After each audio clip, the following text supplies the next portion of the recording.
Welcome to Course Mastery for Public Policy. Today we're going to focus on your new first edition text by Sarah Rinfret, Denise Sheberly, and Michelle Pouts, Public Policy, A Concise Introduction. In this module, you will learn all about the Rinfret story, its strengths and organization. We will also dig into how it differs from the other public policy texts on our list, like Kraft Furlong and Peters, and also what your sales strategy should look like for this title. Along the way, you will also be hearing from author Sarah Rinfret. Let's begin with her quick introduction to why they wrote the book. We, as teachers, scholars, find it really important for our students to be able to apply theory to practice. And we didn't feel like, there's a lot of great texts in the market, but we really wanted to be able to provide a skill set for our students walking out of our classroom. And so something that's very tangible, but also to public policy is about more than, how a bill becomes a law. It's also about the implementation piece.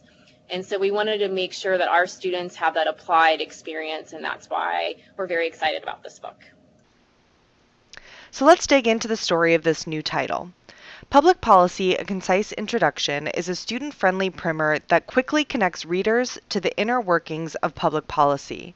The book is really geared toward undergraduate students who are being exposed to public policy for the first time and encourages them to think critically about various policy questions and realize that there is not always just a right and wrong answer, but an entire spectrum of possibilities. This book is great for your instructors who say, my students just don't connect with the material. They don't see why public policy should matter to them. The book also takes an applied approach. The authors really want their students to be able to apply the theories discussed in class to real-world public policy issues. This is great for instructors who want to encourage their students to get involved in public policy. Public policy texts are typically divided into two sections, foundations and then specific policy areas. Rinfret does this as well, however, it condenses the early foundational chapters on theory and the policy-making process, which allows students to get into the policy challenges chapters, such as immigration, education, and healthcare, much earlier in the semester. And these are generally the areas that are the most engaging for students. There are a few key features in Rinfret which work together to engage students and encourage active participation. One of the most popular features according to reviewers were the policy choices sections. These features challenge students to go beyond just picking a side when discussing policy issues and realizing there's not just a right or wrong answer. There's a whole spectrum of alternatives, and you need to analyze each one individually in order to come up with the best solution.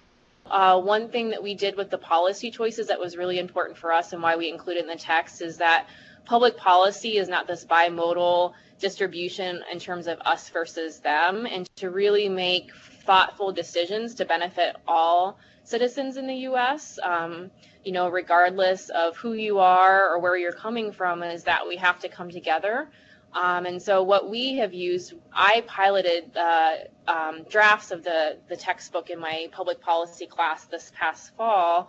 And so when we'd finish a unit, we would talk about different policy choices. And so students would present different perspectives. And then we'd end the class session with, okay, well, here's two perspectives, but what about, the in-between or a variety of perspectives, and just really grappling with, because we've been taught since, elementary school or high school that there's two choices, you have to pick one or the other. And then students really realize that, when I take a step back, we actually have to work together, but also there's probably 5 or 6 different options that we need to pursue. So that's something that we really, really were excited about. That's really missing. I know there's a lot of great case study books, but it's, again, that bimodal distribution, and public policy is more about multiple perspectives instead of two. Another popular feature with reviewers was the chapter opening vignettes. These short stories open each chapter and seek to bring the topic being discussed in the chapter to life for students. They include some of the most current examples of public policy in action today, such as what life is like living on less than $2 a day in America, the legalization of marijuana by several states, and gun violence on campus. When students are engaged with the story or issue laid out at the very beginning of the chapters, they remain engaged with the chapter content that delves into how to solve these policy issues. Here's a closer look at the overall organization of the text. This is important because, as I mentioned, Rinfret condenses the foundational material on policymaking and theory in order to get students into the real-world policy issues chapters earlier in the semester. Section 1 really lays out the foundations for the book. It introduces the necessary skills and tools to understand how and why public policy is created, evaluated, and explained. It goes deep into the actors involved and who actually does public policy. Section 2 contextualizes the doing side of policy. Chapter 4 is especially unique. It describes what happens after legislation is passed. How does that then translate into rules and regulations for organizations and individuals to follow? What happens after a rule goes into effect, and how do state inspectors ensure compliance? Section 3 is the substantive public policy issues portion of the book. It's really the meat of the class where students should spend most of their time. Each chapter in this section follows a similar chapter structure: overview, history, major statutes, contemporary issues, and challenges. So there are really 3 things to know and 3 things to show with the Rinfret book. You should know this book is very engaging and student-friendly. It's really focused on getting students excited about the public policy course.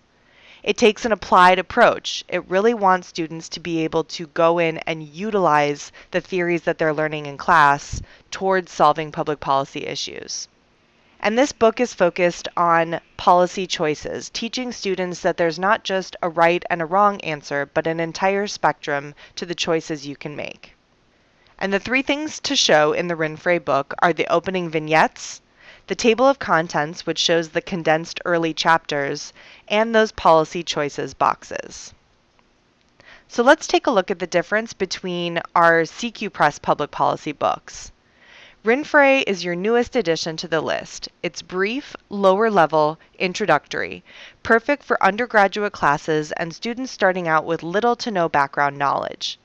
This book is perfect for instructors that want to get the nitty-gritty details of policymaking and theory out of the way early so they can focus more of the semester on the substantive policy issues. Craft and Furlong came out in its 6th edition last year.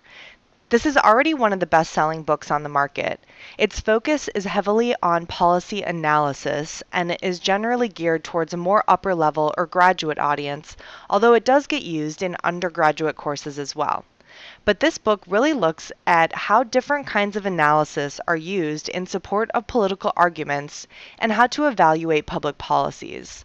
The Craft text is known for being detailed and thorough, but it has also been critiqued for being pretty rigorous. You also have the new 11th edition of Peters coming out this summer.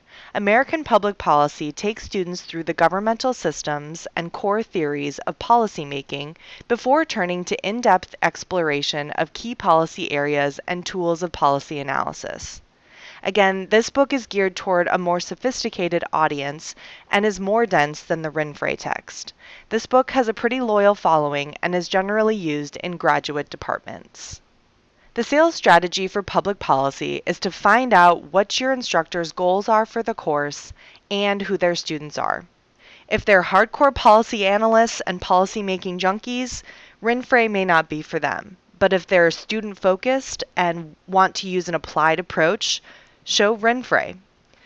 Take time to look through any lost opportunities you may have for Peters and Craft and think about the level of those schools.